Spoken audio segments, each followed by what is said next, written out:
कोई दिक्कत नहीं। हेलो। तो मेरे प्यारे दोस्तों, आप सबको नमस्कार, स्वागत है हमारे यूट्यूब चैनल पे। तो ये वीडियो खासकर उनके लिए है जो बीपीएससी की तैयारी कर रहे हैं, खासकर 9th 10th के मैथ्स के लिए, और जो स्टेट पेपर देना चाहते हैं। तो बहुत ही पावरफुल होने वाला है, और ये सेट प्रैक्टिस बहुत अच्छा क्वेश्चन है जिसे हम लोग देखेंगे। तो चलिए, सबसे पहले 31 नंबर क्वेश्चन लिखा हुआ है, इसको थोड़ा नीचे कर लेते हैं। ठीक है। यहाँ पे कि ए, बी और सी एक कार्य को क्रमशः 40, 60 और 120 दिन में कर सकते हैं। अगर अलग अलग काम को करने के लिए दीजिएगा ए को, तो उसको जो टाइम लग जाएगा टोटल 40 दिन, और बी को लग जाएगा 60 दिन, और सी को लग जाएगा 120 दिन। यानी जो काम को करने में ज़्यादा टाइम ले रहा है उसका एफिशिएंसी क्या होना चाहिए? कम होना चाहिए। अगर काम को करने में कोई अगर कम टाइम ले रहा है, इसका मतलब उसका एफिशिएंसी क्या है? ज़्यादा है। तो एफिशिएंसी और टाइम एक दूसरे का उल्टा होता है। अगर टाइम का रेशियो 2-3 है तो एफिशिएंसी तुरंत हो जाएगा 3-2। ठीक है, इस बात को ध्यान में रखना है। अब सबसे पहले हम बात करते हैं इसका एफिशिएंसी क्या है। एफिशिएंसी का मतलब एक दिन में करने की ताकत। तो अगर ए जो है 40 दिन में कंप्लीट कर रहा है, और बी 60 दिन में, और सी 120 दिन में, तो हम कुछ ऐसा काम मानेंगे सुविधानुसार जो 40, 60 और 120 तीनों से कट जाए। तो सबसे अच्छा रहेगा 120। तो अगर 120 यूनिट करना है और ये 40 दिन में कर लेता है 120 यूनिट, तो एक दिन में कितना कर पाएगा? तो आप बोलेंगे 3 यूनिट कर पाएगा। उसी तरह से बी अगर 60 दिन में करता है 120 यूनिट, तो एक दिन में कितना करेगा? तो 2 यूनिट, और ये 1 यूनिट। ये हुआ इफ़िशियंसी। और इफ़िशियंसी को टाइम से मल्टीप्लाई करने से टोटल वर्क निकलता है। एक दिन में अगर ये 3 यूनिट काम कर रहा है और ए टोटल 40 दिन में कंप्लीट करता है, यानी टोटल जो काम होना चाहिए 40 या 120 यूनिट। कहीं से भी आप चलिएगा निकालिएगा तो सबसे 120 यूनिट आएगा। तो काम टोटल 120 यूनिट है, और इसे अगर हमें करना है तो हम किस तरह से कर सकते हैं? तो इसमें एक कंडीशन लगा दिया है कि ये उस कार्य को कितना दिन में कर सकता है। ए से सवाल किया जा रहा है कि आप कितना दिन में करिएगा। यदि बी और सी हर तीसरा दिन उसकी सहायता करें, यानी पहला दिन ए को ही करना पड़ेगा, दूसरा दिन भी ए को ही करना पड़ेगा, लेकिन तीसरा दिन क्या होगा? ये दोनों आ जाएगा साथ में कि चलो हम भी सहायता कर लेते हैं। तो ये चलता हुआ रहेगा। फिर जैसे ही चौथा दिन आएगा तो फिर ए करेगा, पाँचवा दिन भी ए करेगा, और छठा दिन जैसे ही होगा तो फिर तीनों मिल जाएगा।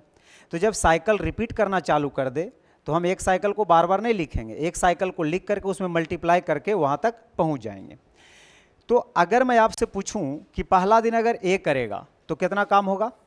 3 यूनिट। दूसरा दिन कौन करेगा? ए, फिर से 3 यूनिट। तीसरा दिन कौन करेगा? तीनों ना हो जाएगा। बी सी तो सहायता के लिए आ जाएगा, और ए भी रहेगा ही, ए तो कभी छोड़कर भागेगा ही नहीं। तो हो जाएगा तीसरा दिन 6 यूनिट। तो टोटल 3 दिन में काम कितना यूनिट हो गया? 12 यूनिट। यानी 12 यूनिट काम हो रहा है 3 दिन में। तो मुझे करना है कितना यूनिट? 120 यूनिट। तो 12 को 120 बनाने के लिए आपको कितना से मल्टीप्लाई करना चाहिए? 10 से। तो आप इधर भी 10 से करिएगा, यानी 30 दिन में क्या होगा? टोटल 120 यूनिट कंप्लीट हो जाएगा। तो बस समझिए, एक इसी तरह से सब रहता है, और भी कई तरह से इसमें पूछ सकता है, लेकिन अल्टरनेट वर्क में आपको यही कंडीशन रखना है बनाने का। ठीक है, कोई दिक्कत है तो बताइए। समझ में आ गया? आगे बढ़ें। देखिए, इसके बाद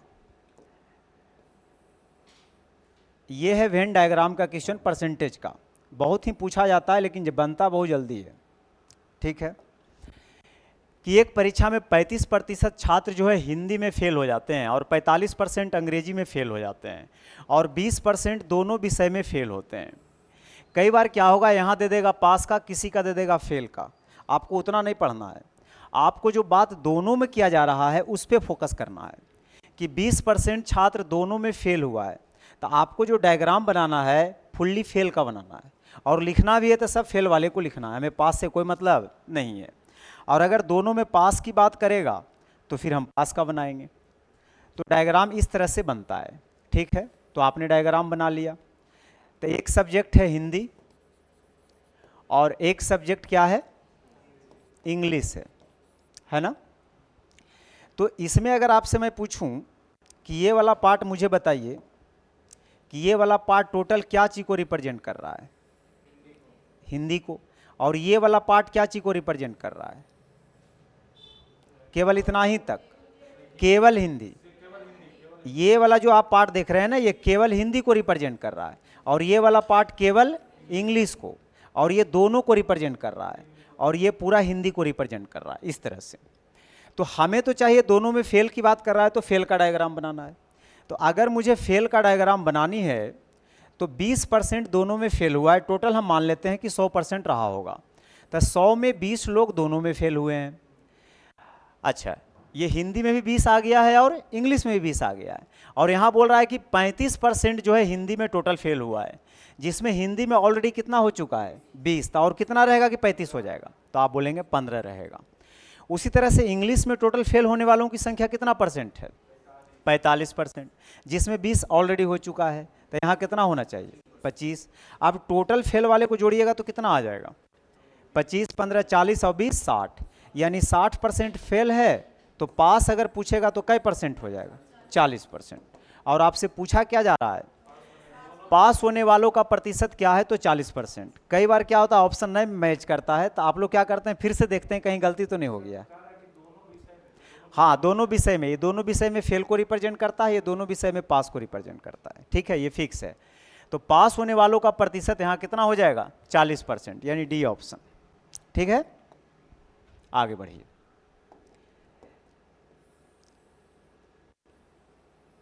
इसको करिए। हमें तरीका भी पता होना चाहिए और शॉर्टकट भी पता होना चाहिए, दोनों तरीका आना चाहिए। कह रहा है 4 अंकों वाली सबसे बड़ी संख्या बताइए जो परिपूर्ण वर्ग हो, परफेक्ट स्क्वायर हो। तो अगर इसमें देखा जाए कि 4 अंकों वाली सबसे बड़ी संख्या हमको ये दिख रहा है, तो क्या ये परफेक्ट स्क्वायर है, ये मुझे दिख रहा है कि ये परफेक्ट स्क्वायर हो सकता है, लेकिन ऐसा भी तो हो सकता है इससे कोई बड़ा नंबर रहा होगा, अब वो परफेक्ट स्क्वायर रहा हो, तो इसको बनाने के लिए आना चाहिए, समझे। तो 4 अंकों की सबसे बड़ी संख्या आप बताइए कि क्या होता है। हाँ, 4 अंकों की सबसे बड़ी संख्या यानी 4 को 9, और आप करिए क्या, इसका स्क्वायर रूट निकाल लीजिए। स्क्वायर रूट निकालने में ज़्यादा टाइम नहीं लगता है, पता होना चाहिए खाली प्रोसेस। पीछे से पेयर लगाते हैं और सोचते हैं कि किसका स्क्वायर करेंगे कि 99 या उससे जस्ट कम आएगा, 9 का करेंगे तो आ जाएगा, 10 का करेंगे तो ज़्यादा हो जाएगा, तो ये 2 बार लिखा जाता है। यहाँ 81 घटाइएगा तो कितना आ जाएगा, 18 आ जाएगा, और ये 9 9, ये 9 9 18, ठीक है। इधर एक डिजिट को झाँक करके 18 का टेबल पढ़िए, मेरे ख्याल से 10 बार तो लगा नहीं सकते, 9 बार आ सकता है। अगर आप 9 बार लगा के देखते हैं तो 9 9 81 और 18 9 62 से 162 और 8 170, घटाइए इसको, 9 में से 1 जाएगा 8, और ये कितना, 9 में से 1 जाएगा 8 और ये 9, ठीक है ना, 198, यानी यही परफेक्ट स्क्वायर हो जाता अगर ये 198 रिमाइंडर नहीं बचता तब। यानी अगर मुझे परफेक्ट स्क्वायर खोजना है तो बस मिल गया। ये जो 4 को 9 हमको दिख रहा है, इसमें से अगर 198 कम रहता तो पूरा पूरी लग जाता। तो वो परफेक्ट स्क्वायर कौन सा है, 9 में से 8 गया 1, 9 में से 9 गया 0। मैं चाहता था आपको डायरेक्ट भी बता सकता था, 99 का स्क्वायर कर दीजिए, 98 0 1 होता है, लेकिन वो ठीक है, वो मुझे याद था तब बता दिया, नहीं याद रहेगा तो कैसे होगा। तो बनाने के लिए पता होना चाहिए हर हाल में। तब वो 4 अंकों की सबसे बड़ी संख्या कौन है जो परिपूर्ण वर्ग है, वो कौन है, 98 0 1, ठीक है, कोई दिक्कत नहीं। लेकिन ऐसे नहीं करना है, इतना टाइम नहीं लगाना है, डायरेक्ट सोचना है।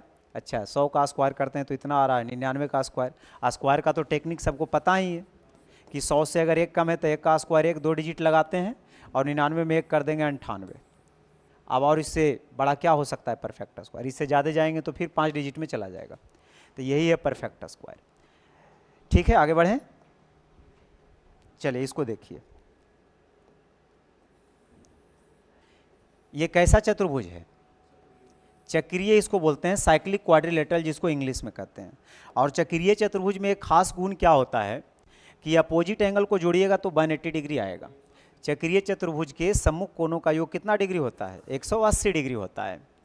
तो हमें अपोजिट एंगल को जोड़ना है, कहीं से भी जोड़ लीजिए। अगर 4x और प्लस 4y प्लस 20 डिग्री को जोड़िएगा तो यहाँ से 180 डिग्री आएगा, 20 उधर जाके घट जाएगा 160, 4 कॉमन ले लीजिएगा तो कितना आ जाएगा 40।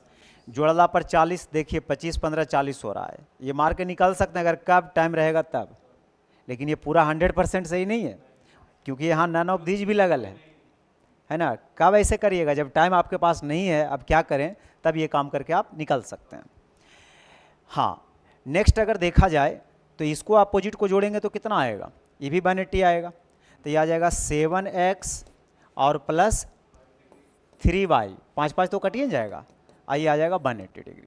बस इसको सोल्व करिएगा, इसमें 3 से गुना करिएगा तो हो जाएगा 3x, आई हो जाएगा 3y, आई हो जाएगा 120, और दोनों को घटा दीजिएगा, सही है ना। तो यहाँ आ जाएगा -4x और यहाँ आ जाएगा -60, यानी x का वैल्यू यहाँ से 15 डिग्री निकाल लीजिएगा। तो x जैसे ही 15 आ जाएगा तो y कितना आ जाएगा, 25 आ जाएगा। ठीक है, कोई दिक्कत है तो बोलिए, आगे बढ़िए। इस क्वेश्चन को देखिए,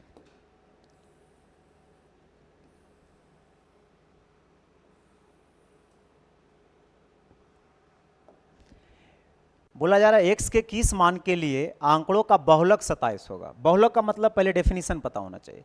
बहुलक किसको कहते हैं, जो चरमान सबसे ज़्यादा बार आता है ना।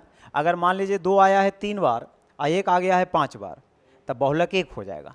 तो अगर ये बहुलक 27 है, प्रश्न में कि बहुलक 27 है मतलब 27 ही ज़्यादा बार आया होगा, तभी तो रहा होगा ना। तो 27 ज़्यादा बार ही आया होगा। तो 27 यहाँ देखिए कितना बार आ चुका है, 2 बार, 3 बार यहाँ आ चुका है, तो यहाँ भी 27 आया होगा, है ना। 26 क्यों नहीं आ सकता है, अच्छा हाँ, क्योंकि ज़्यादा बार, हमें ज़्यादा बार देखना है 27 को, क्योंकि बहुलक 27 है तो सबसे ज़्यादा बार कौन आना चाहिए, 27 आना चाहिए। तो सबसे ज़्यादा बार यहाँ 27 रखेगा तो सबसे ज़्यादा बार आ जाएगा। ठीक है, तो ये आपका कौन हो जाएगा, 27। चलिए आगे देखिए, इसको करिए।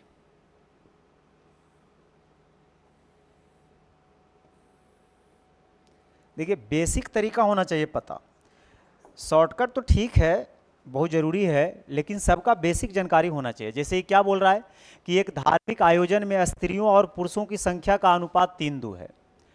तो स्त्री है और पुरुष है, उसका अनुपात कितना दिया हुआ है, 3:2। 20 और पुरुष आने से अनुपात उलट जाता है, उलट जाने का मतलब 2-3 हो जाता है। ऐसा हुआ क्यों, जब 20 पुरुष और आया तब, जब पुरुष आया है तो स्त्री की संख्या में कोई परिवर्तन नहीं होना चाहिए, मतलब सेम रखना है। तो स्त्री को सेम कैसे करिएगा बताइए, रेशियो में केवल और केवल गुना किया जाता है, ठीक है, 0 को छोड़कर। तो हमें चाहिए कि स्त्री को सेम करना है, तो नीचे 2 है तो ऊपर 2 से, और ऊपर 3 है तो नीचे 3 से, बस सेम हो गया। यहाँ 20 पुरुष और आया है, और यहाँ पहले पुरुष कितना था, अब कितना हो गया है, कितना यूनिट आ गया है, तब 5 यूनिट का ही तो वैल्यू दिया हुआ है 20, तो 1 यूनिट का वैल्यू निकालने के लिए डिवाइड करेंगे, और फिर जिसका पूछेगा उससे मल्टीप्लाई करेंगे। स्त्रियों की संख्या कितनी थी स्टार्टिंग में, स्टार्टिंग में जितना थी अब भी तो उतना ही है ना, तो 6 से गुना, यानी 6 चौ 24, इसमें भी नहीं है ऑप्शन, तो ये हो जाएगा डी। सही है। अगर समझ में नहीं आया तो मैं इसको डिटेल्स भी कर दूंगा, डिटेल्स भी बहुत जल्दी हो जाता है। ठीक ठाक है, आगे बढ़ जाते हैं। चलिए इसको देखिए, चक्रवृद्धि ब्याज।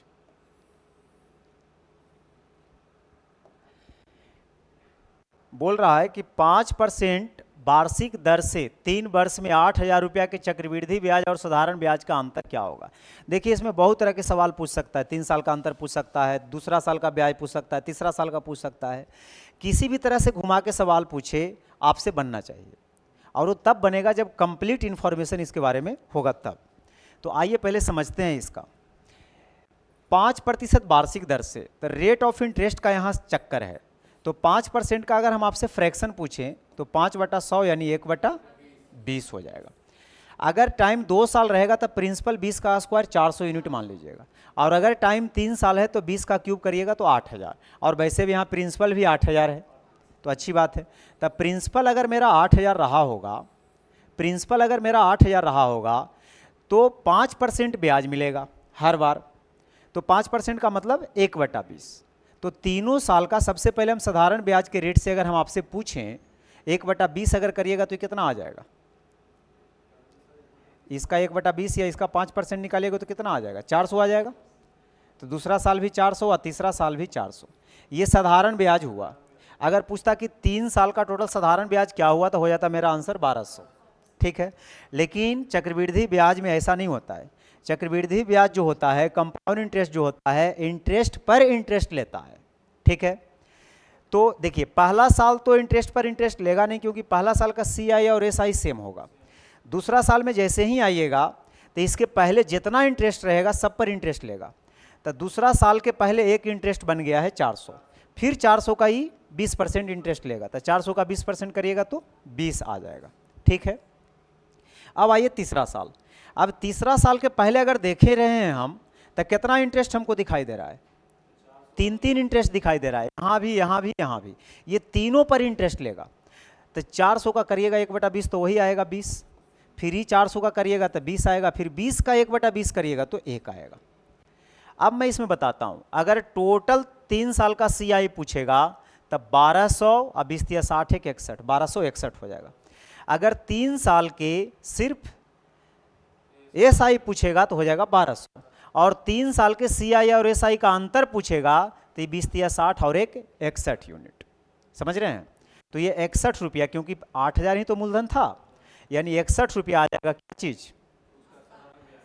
साधारण ब्याज और चक्रवृद्धि ब्याज का अंतर आ जाएगा 61 रुपया। ठीक है, तो इस तरह से आप कुछ भी बता सकते हैं। आपसे पूछेगा केवल तीसरा साल का हमें CI बताइए, तुरंत बता दीजिएगा।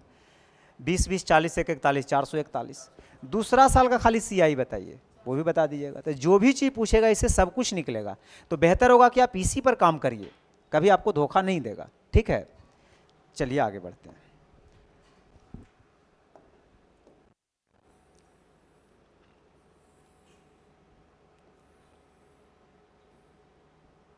इसको देखिए, कह रहा है 2 प्राकृत संख्याओं का योग 8 है, जोड़ने पे 8 आना चाहिए, और कहता उसको उलट के जोड़ें तो 8/15 आना चाहिए। हम इसको बनाएंगे नहीं, ऑप्शन सामने है, ऑप्शन को चेक कर लेंगे। जोड़कर तो सब जगह 8 आ रहा है, 7 1 8 6 2 8 4 4 8। ठीक है, लेकिन उलट के जोड़ने पे 8/15 आना चाहिए। अगर आप उलट के इसको जोड़िएगा तो 7 का उल्टा 1/7, वो 15 नीचे अवे नहीं करेगा, नीचे तो 7 आ जाएगा। तो इसको हम चेक करें क्यों। उसको अगर उलट के जोड़िएगा तब भी नहीं आएगा 8/15, इसको भी उलट के जोड़िएगा तो नहीं आएगा। तो ना तो ABC सही है, तो आंसर मारिए D। ज़्यादातर इसमें D आता है तो कन्फ्यूजन होता है कि पता नहीं, हो सके इधर वाला कोई सही होगा, फिर से चेक करने लग जाते हैं। लेकिन हमें ओवर कॉन्फिडेंट रहना है। ठीक है, कि जो एक बार बनावे वो सही जाए। आगे इसको करिए, ट्रिगोनोमेट्री है।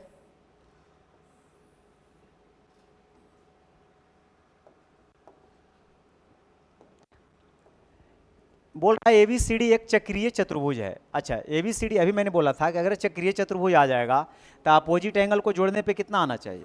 तो AC जोड़ देंगे तो 180 डिग्री, और इसी तरह से अगर बच गया BD, इसको भी जोड़ेंगे तो 180 डिग्री।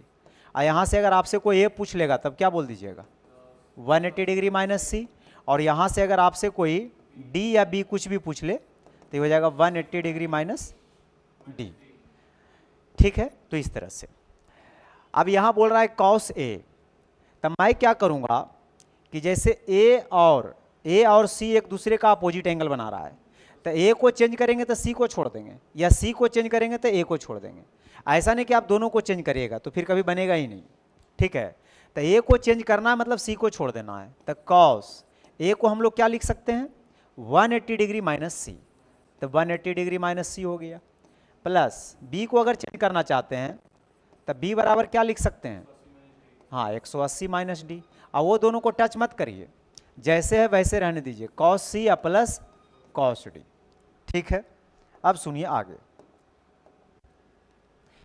cos 180 माइनस थीटा का फॉर्मूला क्या होता है, cos थीटा होता है। 180 में कभी चेंज नहीं होगा, याद रखना है। cos 180 माइनस थीटा पूछे cos थीटा बोल देना है, 180 प्लस थीटा पूछे cos थीटा ही बोल देना है। रही बात कि ये किस क्वाड्रेंट में जाएगा, तो 180 में कुछ एंगल अगर घटेगा तो वो सेकेंड में जाएगा, और हमें पता होना चाहिए कि सेकेंड में साइन और कॉसेक पॉजिटिव होता है, बाकी सब निगेटिव। ठीक ना, तो ये कॉस का वैल्यू निगेटिव आ जाएगा। तो हम तो लिखते cos C, लेकिन सेकेंड क्वाड्रेंट में होने के कारण इसका वैल्यू क्या आ जाएगा, इसका भी निगेटिव आ जाएगा, इसका भी निगेटिव आ जाएगा। तो ये हो जाएगा आपका क्या चीज़, कॉस डी, और छोड़ दिए हैं हम cos C plus cos D, और ये सब कट जाएगा, माइनस प्लस प्लस माइनस क्या हो जाएगा, कट जाएगा, इसका आंसर आ जाएगा 0। ठीक है, पहली बार आंसर आया नहीं, बाकी सब नन ऑफ दिस जा रहा था। इसको देखिए, हाँ इसको समझिए, कह रहा है 1 प्लस टेन थीटा अगर √3 है तो कॉट थीटा माइनस 1 का वैल्यू क्या होगा। तो यहाँ से आप टेन थीटा निकाल लीजिए, तो टेन थीटा हो जाएगा √3 माइनस 1, और सबको पता है कॉट और टेन एक दूसरे का उल्टा होता है, तो इसको उलटिएगा तो ये 1/√2 माइनस 1, और इसका रेशनलाइज करिएगा तो √2 + 1 होगा। ठीक है, अब हमसे पूछा जा रहा है कॉट थीटा माइनस 1, तो कॉट थीटा आ गया √2 + 1, इसमें -1 करेंगे कट जाएगा, तो कितना आ जाएगा √2, यानी बी ऑप्शन बिल्कुल सही है। आगे देखिए 73, 71 ना आता है, ज़्यादा बढ़ गया क्या? अच्छा चलिए देखिए इसको, समचतुर्भुज के विकर्णों की लंबाई 16 cm और 12 cm है, तब समचतुर्भुज की भुजा। देखिए अभी आप प्रैक्टिस में रहिए, जैसे हम इस सब क्वेश्चन को देखते हैं डायरेक्ट आंसर याद आ जाता है कि अच्छा विकर्ण 16 है यानी आधा करेंगे तो 8 हो जाएगा, 6 हो जाएगा, 8 6 यानी साइड 10 चला जाएगा, डायरेक्ट मार के निकल जाएंगे 10, वो प्रैक्टिस से होगा, है ना।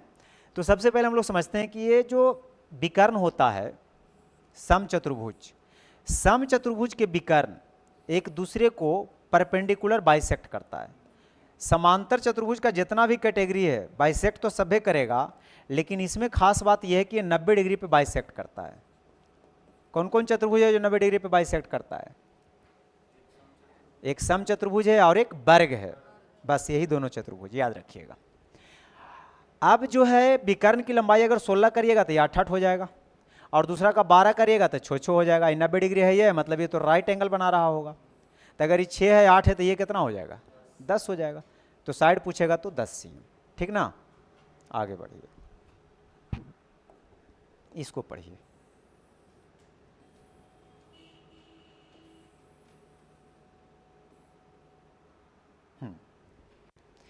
कहता एक व्यक्ति पहाड़ी पर चढ़ते हुए 3.5 किलोमीटर पर आवर और उतरते हुए 4.9 किलोमीटर पर आवर की दर से चल सकता है। अच्छा, पहाड़ी पर जब चढ़ता है थोड़ा सा स्पीड कम जाता है, लेकिन उतरता है तो स्पीड ज़्यादा हो जाता है। लेकिन एक चीज़ यहाँ समझे, दूरी सेम है, यानी जितना दूर जाता है उतना ही वापस आता है। तो दूरी सेम होगा तभी आपसे पूछेगा, ठीक ना। तो दूरी यहाँ सेम है और बोल रहा है यदि पहाड़ी पर किसी दूरी तक चढ़कर प्रस्थान बिंदु पर उतरकर वापस आने में कुल जो समय लगता है वो 4 घंटे 30 मिनट का टाइम लगता है, यानी 4.5 घंटा को बोल सकते हैं 9/2 घंटे, ठीक है, इतना का टाइम लगता है। तो व्यक्ति पहाड़ी पर कितना दूर तक लगभग चढ़ा था, डिस्टेंस पूछ रहा है। इसको फार्मूला से बना सकते हैं, रेशियो से बना सकते हैं। आइए पहले समझते हैं रेशियो। स्पीड की अगर मैं बात करूं तो जाते समय उसका स्पीड क्या था? हाँ, 3.5 किलोमीटर पर आवर, और जब वापस लौट रहा था तो उसका स्पीड कितना था? 4.9 किलोमीटर पर आवर। डिस्टेंस कभी भी सेम रहेगा तो इस बात को ध्यान रखना है, चाल और समय एक दूसरे का व्युत्क्रमानुपाती होगा। यानी समय का अगर रेशियो आप निकालना चाहते हैं तो चाल को क्या कर दीजिए? उलट दीजिए, बस हो जाएगा। तो इसको उलटिएगा तो 4.9 इधर आ जाएगा और 3.5 उधर चला जाएगा। पॉइंट से तो कटिए जाएगा, 7 से 7 बार में, 7 से 5 बार में। अब कहता है जो टोटल टाइम लगा था इसको 4.5 घंटा लगा था, यानी 9/2 घंटा। और यहाँ अगर देखा जाए कि टोटल टाइम कितना लगा है तो आप बोलेंगे 7 5 12 यूनिट लगा है। पूछा जा रहा है डिस्टेंस बताइए, तो डिस्टेंस का मतलब यही स्पीड इनटू टाइम। तो इसको गुना अगर कर दीजिएगा तो करिए मत, ऐसे ही छोड़ दीजिए, ठीक ना। बस अब इसको काट पीट में चाहिए, तो अगर आप 3 से काटिएगा तो 3 बार में और 3 से 4 बार में, ठीक है। 4 दूना 8, और इसको अगर देखिएगा तो और तो लगता है कट नहीं रहा है। 7 5 35, बाकी 3 7 21 3 24, ठीक ना। 24.5 को 8 से डिवाइड करिएगा। अच्छा 3 छोड़ दिए थे, अच्छा ठीक है। 8 तिया 24, 3 तिया 9, इसी के आसपास आएगा तो देख लीजिएगा सी नंबर ऑप्शन, ठीक है। सी नंबर ही आना चाहिए, और क्या रहेगा? 9 जब आ ही रहा है तो अब क्या जाएगा, ठीक है। चलिए आगे देखिए। अच्छा इसको वापस भी करना था ना, हम क्या बोले थे एक बात, एक और तरीका से बोले थे ना इसको बताने के लिए, हमने बोला कि आप फार्मूला भी लगा सकते हैं, आप एवरेज स्पीड निकाल लीजिए। तो कभी कभी क्या होता है ना कि फार्मूला से थोड़ा सा मुश्किल हो जाता है, रेशियोज जल्दी हो जाता है, लेकिन हमें दोनों तरीका पता होना चाहिए। तो अगर मैं आपसे पूछूं कि इसका एवरेज स्पीड बताइए, एवरेज स्पीड, तो एवरेज स्पीड का फार्मूला होता है, डिस्टेंस सेम रहता है, तो 2xy बटा x प्लस वाई। तो 2x के जगह कितना यूज करेंगे, 3.5 यानी 7/2, या 3.5 ही रखिए, या और परेशान कर देगा बाद में। कैलकुलेशन मेन इसमें है ना। चलिए, तो एवरेज स्पीड का मतलब होता है 2xy, तो x के जगह हम लोग कितना लिखेंगे 3.5 और y के जगह 4.9, अब बटा x प्लस वाई, तो जोड़िए x plus Y, X Y क्या है, डिफरेंट डिफरेंट स्पीड है, तो दोनों को जोड़िएगा तो आ जाएगा 9 5 14, 4 3 7 1 8, ये आ जाएगा एवरेज स्पीड। अब एवरेज स्पीड हो गया, मतलब अब जाते समय भी वही स्पीड से जाएगा, आते समय भी वही स्पीड से जाएगा, तो मैंने क्या कर लिया, स्पीड को सेम कर लिया। एवरेज स्पीड का मतलब यही होता है। तो स्पीड अगर पता है तो टाइम से गुना करिएगा ना, तो ये दुगुना दूरी आ जाएगा, क्योंकि आने जाने का टोटल टाइम नहीं दे रखा है, तो आपको चाहिए सिर्फ जाने का दूरी, तो जितना आएगा उसमें फिर 2 से आपको भाग देना पड़ेगा, तब आ जाएगा। कोई दिक्कत, तो इस तरह से आप कर लीजिएगा। अगला क्वेश्चन देखिए, इसको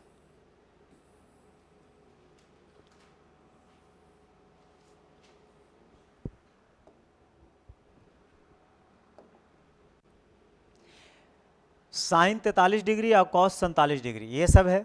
एक गौर करिएगा कि जोड़ला पर 90 डिग्री हो रहा है कि नहीं। अगर जोड़ला पर 90 डिग्री हो तो सिंपल क्वेश्चन है, आपको पता होना चाहिए sine 90 minus theta cos theta होता है, cos 90 minus theta sine theta होता है।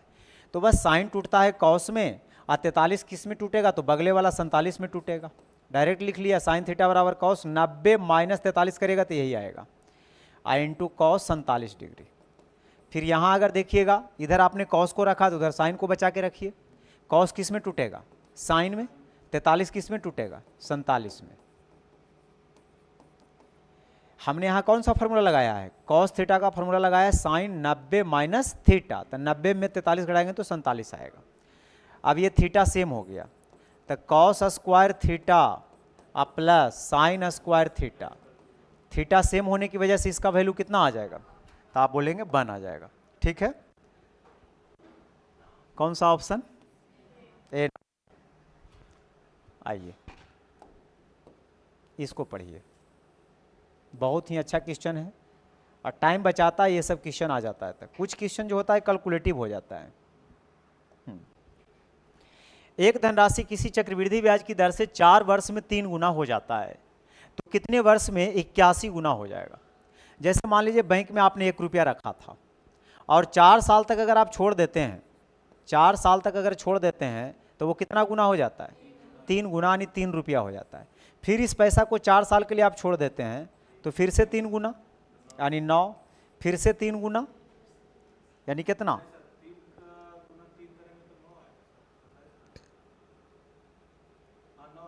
9 आएगा ना। फिर 9 तिया 27 और 27 तिया 81, सही है ना। तो कई बार हमको 4 साल लगा होगा, 4 बार लगा होगा 4 साल, यानी 4 चौ 16 साल। तो इस तरह से कर लेना है। दूसरा है कि इतना मुझे लिखना नहीं है, इसको कम से कम टाइम में लिखना है। तो कैसे लिखेंगे, तो 4 वर्ष में ये कितना गुना हो जाता है, 3 गुना हो जाता है। और आपको चाहिए कितना गुना करना, तो 81 करने के लिए कितना पावर चढ़ाइएगा, इधर जितना पावर चढ़ाइएगा उधर इतना गुना कर दीजिएगा, तो आ जाएगा 16 साल। ठीक है, लेकिन ये भूला जाइएगा, ये वाला सब दिन याद रहेगा, तो फोकस इस पर करना है। हाँ ठीक है, तो मेन वो है। तो प्रैक्टिस धीरे धीरे रहेगा ना तो आसान हो जाएगा। चलिए इसको करके देखिए।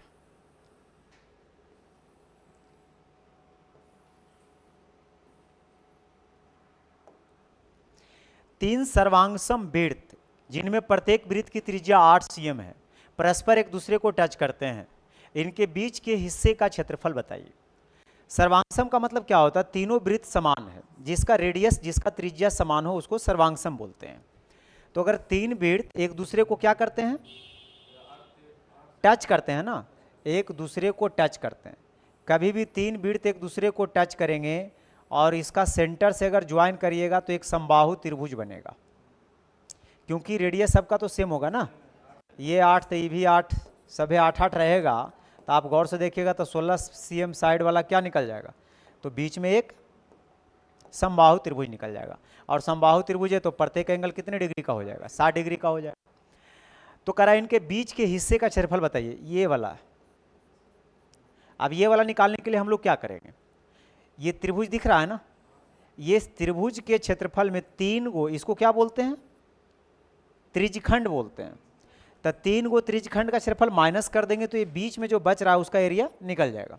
तो समबाहु त्रिभुज का क्षेत्रफल क्या होता है, तो आप बोलेंगे √3/4 इंटू साइड का स्क्वायर होता है, यानी 16 का स्क्वायर 256, 16 था ना, 16 का स्क्वायर 256, ठीक है। इसको देखिए, या आप 16 गुना 16 कर लीजिए, अच्छा रहेगा। तो √3/4 गुना भुजा स्क्वायर, अब माइनस क्या करेंगे बोलिए, त्रिज्यखंड, 3 गो त्रिज्यखंड, तो तीनों तो समान है, तो 3 से गुना करिए एगो निकाल के, θ/3 फार्मूला याद है ना, θ/360 गुना पाई r स्क्वायर, और इसका r कितना है, 8 है, ठीक है, 8 का स्क्वायर 64। अब यहाँ से इसको सोल्व करिए, 4 से काटिएगा 4 बार में तो 16 × 4 = 64, 60 दिया 180 दूना 360, सही है ना। और 2 से काट दीजिएगा तो ये 32 बार में कट जाएगा, तो ये आ जाएगा 16 × 4 = 64 √3 माइनस 32 पाई, कॉमन लेके ऑप्शन आ रहा है तो ठीक है, नहीं तो यही हो जाएगा। तो 64 √3 माइनस 32 पाई, कोई भी ऑप्शन नहीं है, कौन डी होगा, कोई भी ऑप्शन नहीं है, मतलब डी होगा, ठीक है। मतलब इधर 3 गो में कोई नहीं है, यहाँ 16 √3 दिया है, देना चाहिए इसको 64 √3, लेकिन वो नहीं देगा ना, आपको टाइम लगाना है ना उसको, देख लीजिएगा, कोई दिक्कत। चलिए आगे बढ़ते हैं, इसको पढ़िए। एलसीएम में कभी भी कोई भी एक्सप्रेशन व्यंजक का अगर एलसीएम आपसे पूछेगा तो आप करिएगा क्या, ये तो पता है ना कि 10, 15 और 20 का एलसीएम कितना होता है, 60 होता है, इतना तो पता है। और बाकी एक्सप्रेशन में देखिएगा जो मैच कर रहा है सबसे ज़्यादा पावर वाला वो हो जाएगा, तो ए मैच कर रहा है लेकिन ज़्यादा पावर वाला लिखाएगा, बी में भी जो मैच कर रहा है लेकिन ज़्यादा पावर, तो कितना आ जाएगा, 60 ए स्क्वायर बी स्क्वायर और सी स्क्वायर, ये भी नहीं है, समझे। तो इस तरह से आगे बढ़िए, इसको पढ़िए तो क्या कह रहा है,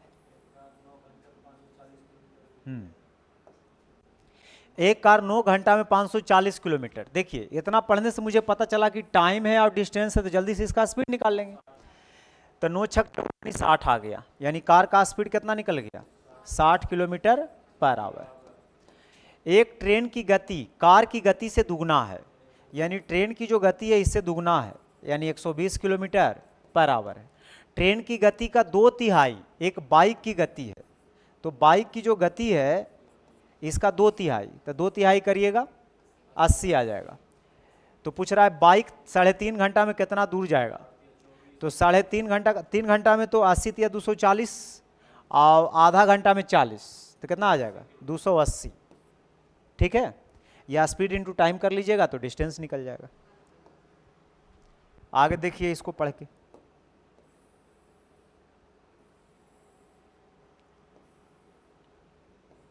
क्या बोला जा रहा है, करा एक 2 अंकों की संख्या के अंकों का योग 15 है, यानी अंक को जोड़ते हैं तो 15 आता है, और दोनों अंकों के बीच का अंतर 3 होना चाहिए। तो ऐसे संख्या के 2 अंकों का गुणनफल बताइए।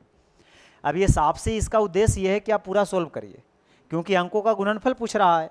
अगर संख्या पूछता तो हम बाई ऑप्शन निकाल देते तुरंत, लेकिन चलिए हम भी कुछ कम चालाक नहीं है, तो हम क्या करते हैं, नंबर सोचते हैं। अंक जोड़ने पे कितना आना चाहिए, 15। कोई संख्या सोचिए जो 15 आ जाए। 15 आप कितना तरह से ला सकते हैं, 9 6 10 कैसे लिखेंगे, 2 ही अंक वाला संख्या न बनाना है। और बोलिए 8 7 हो गया, और 15 ला सकते हैं, 6 8 तो 14 होता है, 15 अब नहीं आएगा। अब यही 2 नंबर है, 96 हो सकता है 87, अब इसी में 69 हो सकता है, 78 हो सकता है, बात अलग है। और अंतर होना चाहिए 3 अंकों का अंतर। तो 3 देखिए ऊपर वाला में आ रहा है, नीचे वाला में नहीं आ रहा है, तो हमारा संख्या यही रहा होगा 96 या तो 69 रहा होगा, ठीक ना। अब पूछ रहा है कि उसके अंकों का गुणनफल बताइए, तो 9 छक 54, कोई ऑप्शन, डी ऑप्शन, ठीक है। नहीं ऑप्शन आता है तो कई बार लगता है कि क्यों नहीं आया। चलिए देखिए आगे, इसको पढ़िए। कह रहा है 2 रेखाएं एक दूसरे को अगर काटती है तो बनने वाले शीर्ष कोनों के युग्मों की संख्या। देखिए 2 रेखाएं अगर वर्टिकली एक दूसरे को इंटरसेक्ट करेगा, टोटल 4 एंगल बनता है।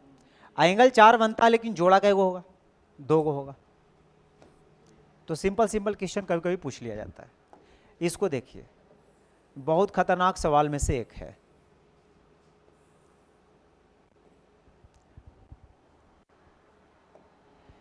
करा वर्ग, वर्ग समीकरण मतलब द्विघात समीकरण, उसका नाम है वर्ग, क्योंकि 2 घात जो होता है जैसे एक्स स्क्वायर, तो एक्स स्क्वायर को बोलते हैं ना वर्ग है। तो वर्ग समीकरण यानी द्विघात समीकरण इंग्लिश में क्वाड्रेटिक इक्वेशन बोलते हैं। तो X square plus B X plus C बराबर 0 where A is not equal to 0, एक मूल धनात्मक है और दूसरा मूल ऋणात्मक है। यानी द्विघात समीकरण के 2 मूल होता है। मूल उसको बोलते हैं जो एक्स का वैल्यू निकलता है ना। तो एक्स का 2 वैल्यू निकलता है, और बोल रहा है कि एगो प्लस होगा तो दूसरा क्या होगा, माइनस। और ऐसा होने के लिए क्या कंडीशन है वो आपसे पूछा जा रहा है। तो देखिए, ये जो समीकरण है A X square plus B X plus C, अब दोनों मूल क्या है, एक दूसरे का अपोजिट साइन है। यानी अगर एक मूल प्लस है तो दूसरा क्या होगा, माइनस, ठीक है। अगर मान लीजिए कि अल्फा को हम पॉजिटिव मानते हैं तो हमारा बीटा क्या होगा, निगेटिव होगा, या यही नेगेटिव रहेगा तो ये क्या हो जाएगा, पॉजिटिव हो जाएगा। बहुत अच्छा। अब ये बोल रहा है कि एक दूसरे का निगेटिव है, तो देखिए जोड़ने से तो साइन नहीं पता चलेगा, गुना करने जरूर पता चलेगा। तो हम अल्फा इंटू बीटा अगर आपसे पूछेंगे तो क्या होता है फार्मूला, सी बटा ए होता है, माइनस बी बटा ए होता है अल्फा प्लस बीटा। अब आपको पता है कि अल्फा और बीटा दोनों में से कोई एगो माइनस जरूर है। अगर एक प्लस है या दूसरा माइनस है तो इसका जो भी रिजल्ट आएगा वो तो निगेटिव आएगा। तो सी बटा ए हर हाल में वो निगेटिव होना चाहिए। और ये निगेटिव कब हो सकता है, जब सी प्लस होगा तो ए माइनस होगा, या सी माइनस होगा तो ए प्लस होगा। दोनों माइनस होगा तो कभी नहीं निगेटिव आएगा, और दोनों प्लस होगा तब भी निगेटिव नहीं आएगा। तो निगेटिव होने के लिए कंडीशन क्या है, एक को प्लस होना पड़ेगा तो दूसरे को माइनस। मतलब ये है कि सी अगर 0 से बड़ा है तो ए हर हाल में 0 से छोटा होगा, या ऐसा हो सकता है कि सी 0 से छोटा होगा तो ए 0 से बड़ा होगा।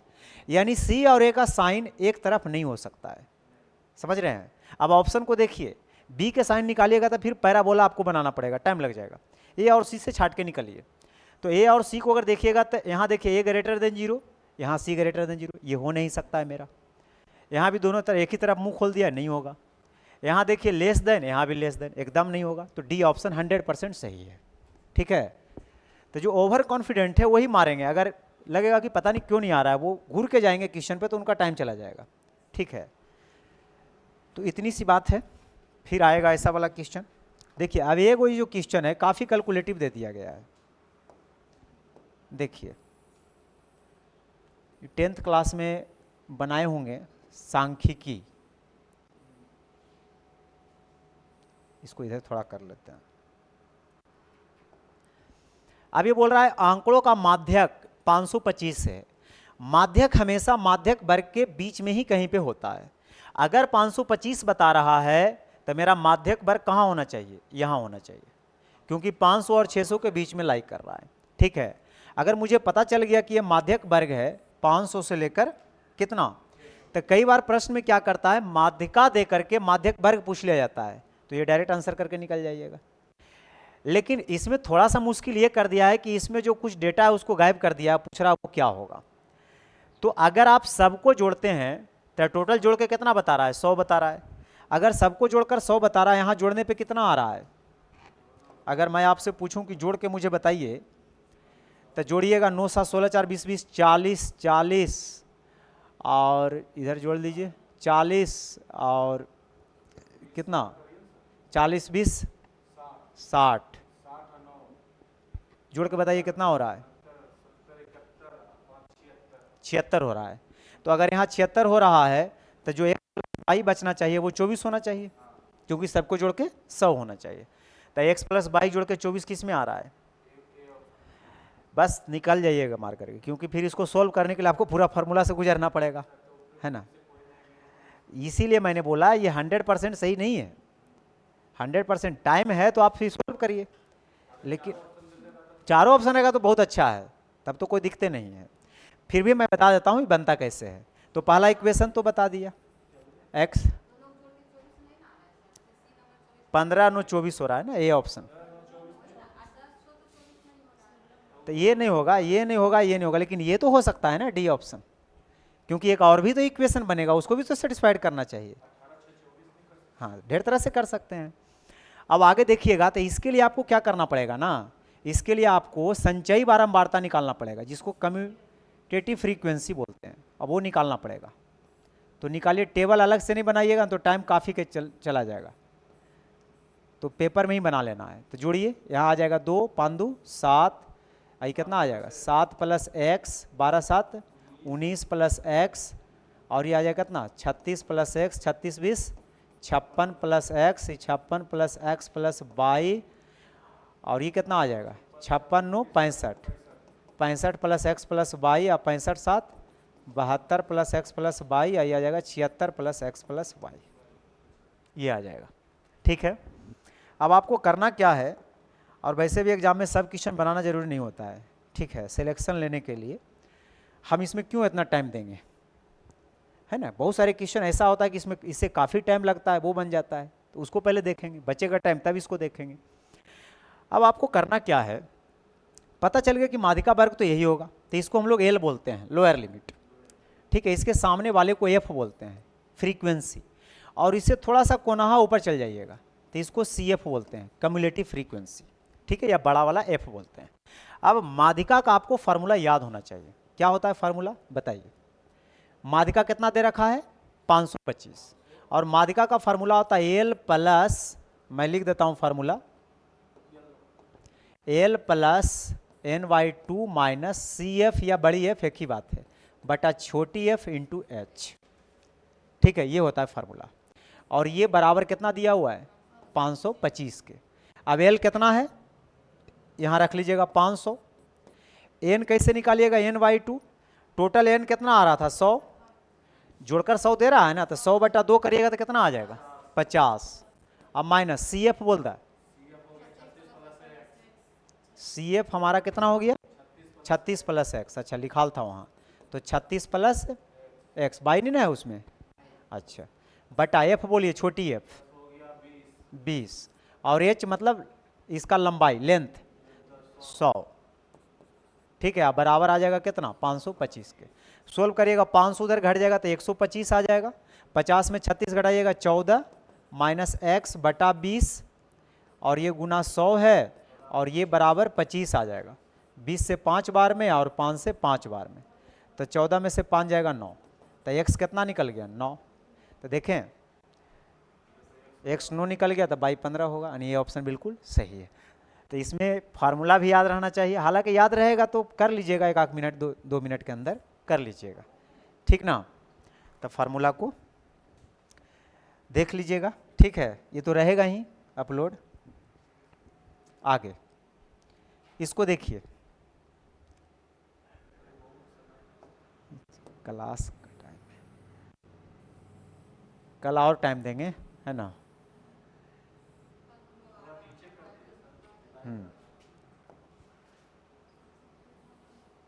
देखिए ठीक है, बहुत अच्छा।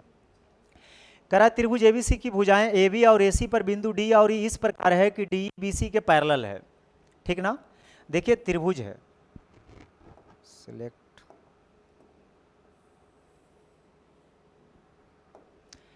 देखिए ABC एक, ऐसे कैसे हो रहा है, चलिए अब नहीं होगा। ABC एक त्रिभुज है, ठीक है। अगर ABC एक त्रिभुज है और इसमें बोला जा रहा है कि D जो है BC के पैरेलल है, तो D जो है BC के पैरेलल है, D BC के पैरेलल है, AD x है और DB x - 2 है और AE x + 2 है, और इसी x माइनस 1 है। तो x का वैल्यू क्या होगा? तो ये थेल्स थ्योरम है, आप लोग जानते होंगे इसका क्या होता है। अगर ये पैरेलल होता है तो AD बटा DB बराबर AE बटा EC। तो इसका और इसका जो रेशियो होगा, इसका रेशियो सेम होगा, ठीक है। तो आप चाहें तो इसको सोल्व भी कर सकते हैं, नहीं तो बाई ऑप्शन रख सकते हैं। तो छोटा है, मैं सोल्व ही कर देता हूँ। तो ये हो जाएगा x बटे x माइनस 2 बराबर x प्लस 2 बटे x माइनस 1।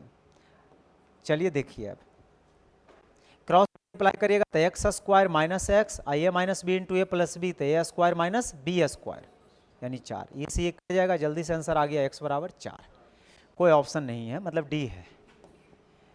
4 रखिएगा, देखिए बराबर आ जाएगा। 4 रखिएगा तो 4 में से 2 जाएगा 2, तो 4 और 2 का रेशियो कितना आएगा? इसका वो दुगना हो रहा है तो यहाँ भी दुगना होगा। 4 रखिए तो 4 2 6, 4 में से गया 3, 3 दूना 6, ठीक ना।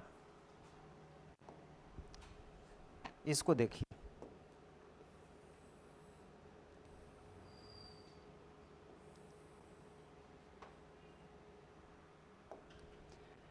करा दिए गए चित्र में ABCD एक समलंब है जिसमें BC AD पैरेलल है, ये इसके पैरेलल है, और AO 3x माइनस 1 है। AO है 3x माइनस 1। अब ये लिखना यहाँ जरूर नहीं है, मुझे समझाना है इसलिए मैं लिख रहा हूँ, ठीक है। आप समझिए, उसको छोड़ दीजिए ना, दूसरा जगह बना देते हैं। तो अगर कभी भी इस तरह से रहेगा तो एक फार्मूला इसमें याद रखिएगा कि AO बटा OC बराबर DO बटा OB, समलंब चतुर्भुज में मेन फार्मूला याद रखना है आपको। AO बटा OC, अच्छा A से शुरू कर रहे हैं तो ऊपर D से शुरू करिएगा, DO बटा OB, बस खत्म। अब यहाँ से AO देखिए, AO कितना दिया हुआ है?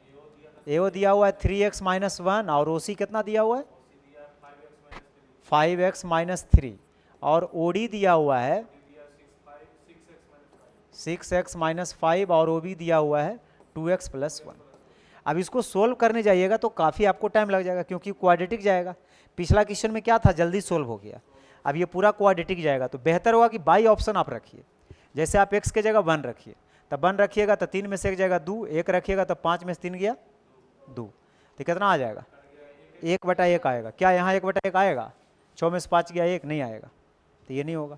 उस तरह से 2 रख के देखिए, 3 दूना 6 में से 1 गया 5, 5 दूना 10 में 7, 5 बटा 7। 2 रखेगा तो नीचे 7 तो आने की कोई संभावना ही नहीं है, कोई नहीं आएगा इसमें भी।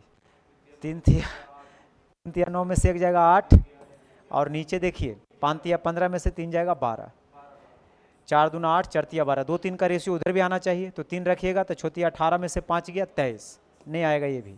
23 और 3 दूना 6 1 13, तब भी नहीं आएगा ना, नहीं आ रहा है तो आपको डी मार देना है, ठीक है। तो इस तरह से आगे देखिए, यहां पे देखिए बहुत अच्छा क्वेश्चन, लीनियर इक्वेशन से एक क्वेश्चन जरूर पूछ देता है, तो इसका कुछ कंडीशन आपको पता होना चाहिए। करा निम्न रैखिक समीकरण पर विचार करिए, कभी भी तीनों बराबर रहता है तो इसका अनगिनत हल होता है, मेनी सॉल्यूशन। लेकिन इस बात को ध्यान में रखना है कि अगर अनगिनत सॉल्यूशन हो रहा है तब वो संगत होता है। संगत का मतलब क्या होता है ये पहले बताइए।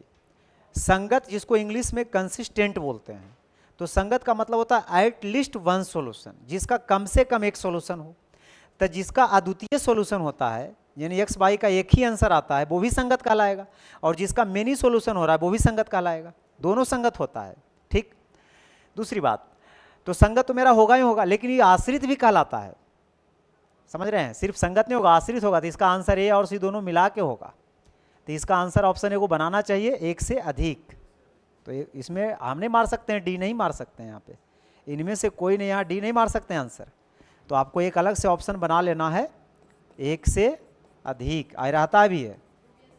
हाँ, असंगत बोलते हैं जिसका कोई सोल्यूशन नहीं होता है ना, जिसका नो सोल्यूशन होता है उसको असंगत बोलते हैं। एक भी सोल्यूशन होगा तो उसको संगत बोलेंगे। कंसिस्टेंट का डेफिनेशन यही होता है एट लीस्ट वन सोल्यूशन, उसको कंसिस्टेंट बोलते हैं। तो इसका तो बहुत ज़्यादा सोल्यूशन होता है ना, तो बहुत ज़्यादा सोल्यूशन होता तब भी ये संगत कहलाएगा। और यही अगर रहता कि ये नहीं बराबर रहता यूनिक सोल्यूशन में, ठीक है, तब भी संगत होता। यानी अद्वितीय, यानी एक हल होगा तब भी संगत, और अनेक हल होगा तब भी संगत, और जब कोई हल नहीं होगा तो असंगत। लेकिन खासकर ये आश्रित भी कहलाता है, ठीक ना, आश्रित भी कहलाता है। तो आज के लिए इतना ही रहने देते हैं, है ना, टाइम थोड़ा सा कम है, कल और टाइम देंगे। हाँ ठीक है, वीडियो कैसा लगा आप लोग भी कमेंट करके बताइए। बहुत बहुत धन्यवाद, फिर मिलेंगे।